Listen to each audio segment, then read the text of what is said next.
Hey, welcome back to the program. We got on the phone line Gary S. Goldman back with us. He's a nationally recognized host of Business, Politics, and Lifestyles, which is a weekly talk show airing on WCRN 830 in the Metro Boston area. Gary, how are you, sir? I'm doing excellent. How are you doing? I'm doing good. It's good to have you back on. I wanted, Thanks for having me. Absolutely. I mean, we got a lot of stuff going on. We have the Democrats debate last night. There was a whole lot of crazy, going on. But we recently have had even more. Let's kind of start. Let's go back. We had Alexandria Ocasio-Cortez say that these camps at the border are concentration camps, and then she has, according to this headline, refused an invitation to visit Auschwitz. What were your thoughts on the events of last week? Look, her comments were atrocious. I don't think anybody can deny that. I have family and friends, of my families that were killed in these concentration camps. So when I hear these types of comments, I look at someone like AOC and I say, hey, we can chalk it up to ignorance. And I'm not sure AOC really has an understanding of anything she talks about, but she surely doesn't have an understanding of what went on during the Holocaust and this particular time.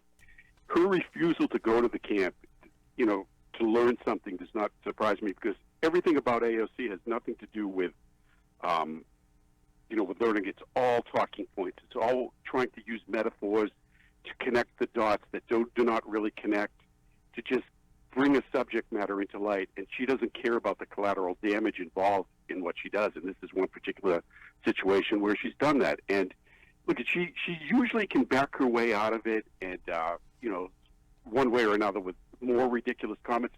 This one, I think she has herself in a little bind, but with the cycle in this country of crazy AOC comments lasting, no more than a few days, she'll be on to the next thing before everyone catches up on this one. Yeah. Yeah, and what I have been really, disappointed in is to see other members of the left take this outrageous comment and try to excuse it, or agree with it in some way. Like, well, she raises a good point. Never again. And it's. I mean, like you said. I mean, you had family members who went through the Holocaust, and there's no comparison with what's going on at the southern border with the Holocaust. I wrote some op-ed the other day, and I said the one point that many points she missed, but she missed a major point when it came to this conversation. Those coming to the border are doing so by will. Those that were rounded up obviously were not doing it by will. They ended up in these concentration camps. Mm-hmm. And, it doesn't surprise me whether it's AOC or just certain millennial groups. They use particular words. They don't care of how harmful those words may have been. In Boston yesterday, we have a company called Wayfair. I don't know if you saw this, the furniture company. Yes. They didn't like the fact that their company was selling beds to a government contractor that was trying to make people in these detention centers a little more comfortable. And they went out on strike, and they didn't want any part of this. The fact of the matter, they were using the word concentration camp. And I saw this and I said, this is absolutely absurd, because the more we allow this type of behavior to go on, the worse it's going to get. Use the word that suits you, that you feel suits your, moment in time, whether you understand the real meaning of it. And trying to connect it with metaphors, to me, doesn't do any justice for a situation like this. No, I completely agree, and it's absolutely a shame how reactive and people are, with Wayfair just trying to get beds down there, and the stuff that they're going through. I will say this: the people on the left are at least acknowledging that there's an issue at the border, because the president said there was a crisis, and everybody gave speeches to that effect, and the left said no, there's not a crisis. And now we're being inundated with these photos. This one photo in particular of a father with his toddler daughter face down, inches from the border, dead. And I will tell you, Gary, I mean, the image obviously is tragic, it's disturbing, but with millennials, those on my Facebook, they really are reacting to this in an emotional way. And in so doing, I mean, some of them are just essentially calling for open borders because of what's going on right now. And that's not the answer. No. That's look. That is a horrific picture. It's a horrific situation, but it does bring to light the danger that the president's been talking about. Yes. To back up one step, the Democrats are now saying, "Yeah, we have a crisis at the border," but I think we got to be careful because their definition of the crisis and who caused the crisis may not is helpful that they're acknowledging it, but it may not be helpful in the manner they're not still really dealing with what is going on at the border. Opening the border up is not going to do anyone any good. It's not going to do this country any good. Look, my daughter's in that millennial age, and last night her and I had a very heated debate about that particular picture. Not that I don't have empathy for the family, but look, I got to be honest with you. I blame a parent that puts their child in that type of danger has to hold some of the culpability in that particular case. Yeah. No, I But agree. part of it And there are people on Facebook, though, when you bring that point up, they say, but wouldn't you do the same thing? Wouldn't you, if you were trying to, get a better life in America, wouldn't you do the same thing? Well, I'm not so sure I would, number one. Right. Number two, I do hold out that some of these immigrant families are being given misinformation, in an effort to come here. There's also the sex trafficking angle.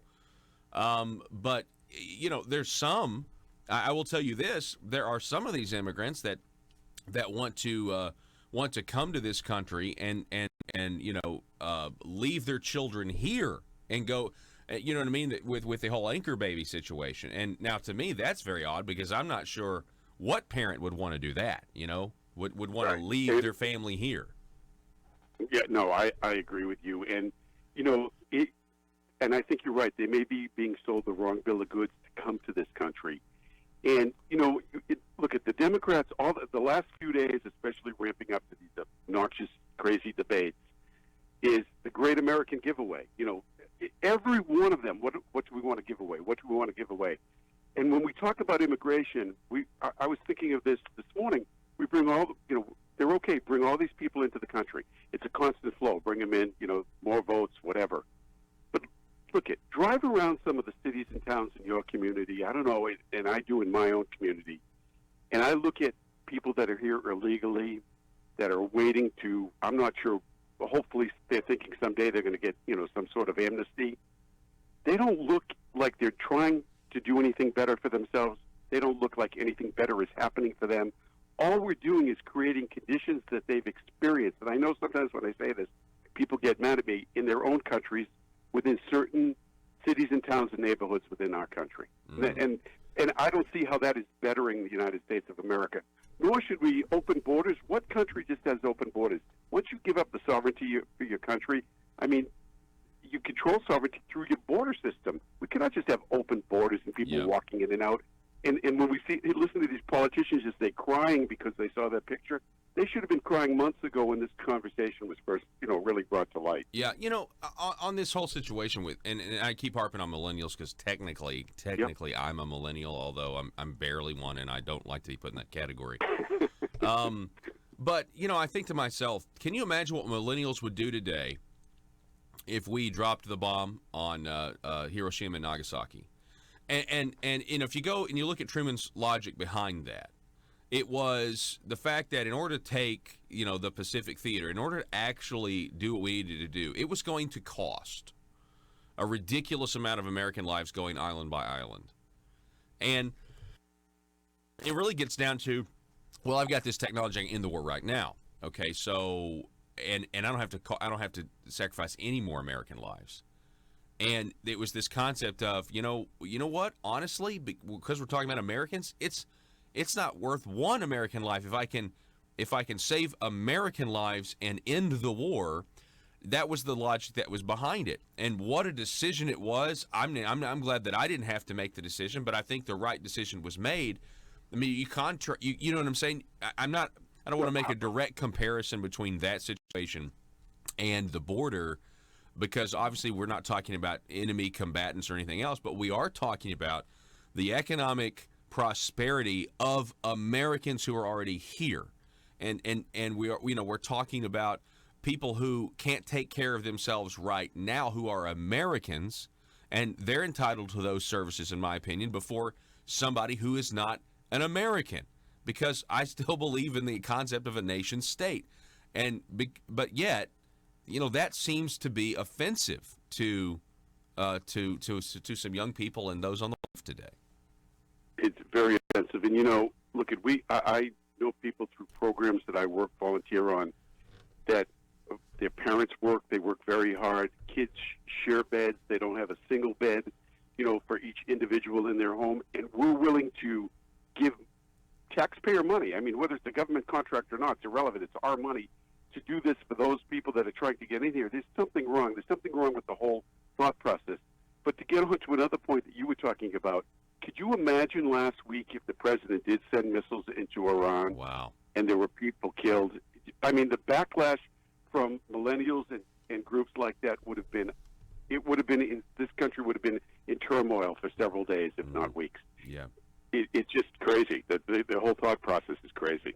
Yeah, and on that, I mean, that was pretty incredible. That whole situation, the way it unfolded. I'm obviously glad that we didn't do it. I thought the president's logic. You see, he gets no credit for that, though. Like, I feel like that's kind of a middle of the road, if not left of center response, being like, well, it was an unmanned drone. Nobody died. Why am I going to kill 150 people? And let's be honest, right. There might have been way more than 150 people. It could have been civilians. You don't know. And I thought, but of course the press gives him no credit. They said he was a warmonger, then they said he was weak. I mean, pick a side and stick with it, left. Yeah, and well, that's their narrative every day. And exactly, if he did shoot the missiles and one person was killed, we would have heard how horrific a person he was.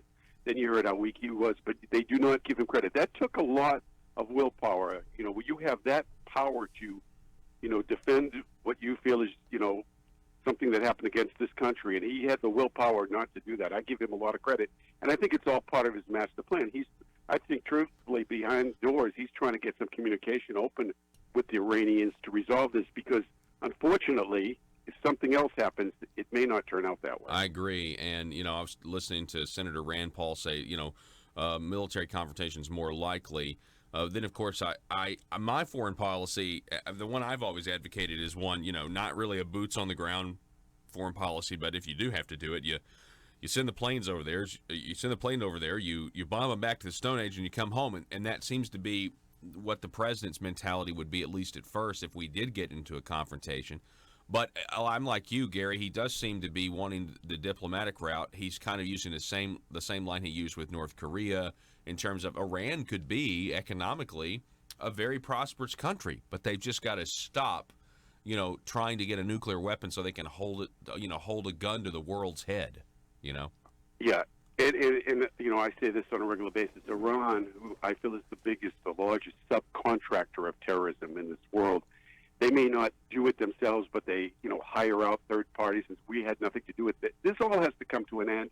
It really all started with the hostage-taking years ago, and it's been many years now. Let's try and resolve this diplomatically, and hopefully they will get the message. Because look, we've been fighting in enough wars, but if we do, I'm exactly on the same page as you.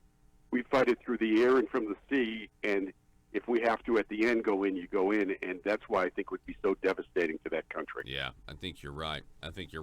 I don't think the president wants any sort of long foreign entanglement with boots on the ground, because he was so critical of the Iraq War, and what it, which is what it's become, which is an ongoing war that doesn't ever seem to have an end. Some people think that's by design. Gary S. Goldman, we always appreciate you coming on the program, sir, and would love to do it again with you sometime. Just give me a call. Have a great day. All righty, you too, Gary. Be safe, sir. Folks, we're going to take a break, going to reset here. This is Conduit News Radio. We'll be back here in just a moment.